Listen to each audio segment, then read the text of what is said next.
Stephen గురించి మనం చూసినట్లయితే అపోస్తల కార్యాలు 6వ అధ్యాయం 8-15 దాకా, అలాగే అపోస్తల కార్యాలు 7వ అధ్యాయం 1-60 వచనాల దాకా మనం చూడొచ్చు అనమాట. దానిలో మనం అపోస్తల కార్యాలు 6వ అధ్యాయం 8-15 దాకా చూద్దాం.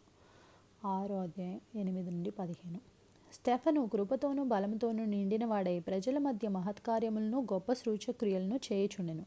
అప్పుడు లిబర్తీనుల దనబడిన సమాజంలోను, కురేనీయుల సమాజంలోను, అలెగ్జాంద్రియుల సమాజంలోను, కిలికియా నుండి ఆసియా నుండి వచ్చిన వారిలోను కొందరు వచ్చి స్టెఫెనుతో తర్కించిరి గాని మాట్లాడుట యందును అతడు అగపరిచిన జ్ఞానమును అతన్ని ప్రేరేపించిన ఆత్మను వారు ఎదిరింపలేకపోయిరి.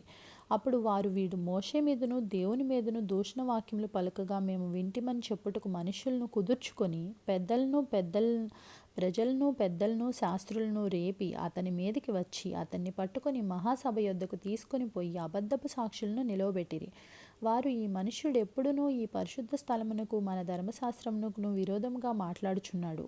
ఈ నజరేయుడైన యేసు ఈ చోటును పాడు చేసి మోషే మనకిచ్చిన ఆచారములను మార్చునని వీడు చెప్పగా మేము వింటిమనిరి. సభలో కూర్చున్న వారందరూ అతని వైపు తేరిచూడగా అతని ముఖము దేవదూత ముఖం వల్లే వారికి కనపడెను.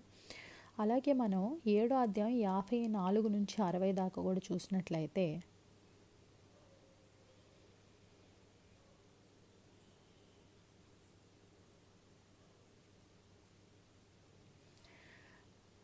వారి మాటలు విని కోపంతో మండిపడి, అయితే అతడు పరిశుద్ధాత్మతో నిండుకొన్నవాడై ఆకాశం వైపు తేరిచూచి అతని మహిమను, యేసు దేవుని కుడిపార్శ్వమందు నిలిచియుండుటయు చూచి ఆకాశం తెరవబడుటయు మనుష్య కుమారుడు దేవుని కుడిపార్శ్వమందు నిలిచియుండుటయు చూచుచున్నానని చెప్పెను. అప్పుడు వారు పెద్ద కేకలు వేసి చెవులు మూసుకొని ఏకముగా అతని మీద పడి పట్టణపు వెలుపలికి అతన్ని వెళ్ళగొట్టి రాళ్ళు రువ్వి చంపిరి.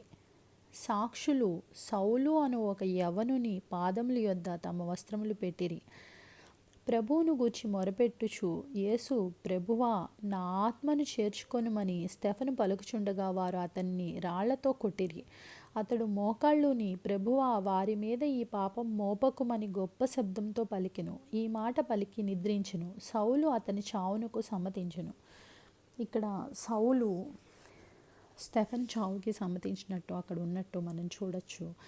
అలాగే స్టెఫెను మరి అంతమంది కూర్చుని పెద్దలు అందరూ మహాసభ ఎదుట ఉన్నా సరే యేసుక్రీస్తుని చెప్పడం మానలేదు, కానీ రాళ్లతో కొట్టి వాళ్ళందరూ ఆయన చావుకు కూడా సిద్ధపడ్డారని మనం ఇక్కడ క్లియర్గా చూడొచ్చు అన్నమాట. అలాగే ఆయన వాళ్ళందరినీ కూడా క్షమించమని దేవుని వేడుకొని అలా ఆయన ప్రాణాన్ని దేవునికి అర్పించారు.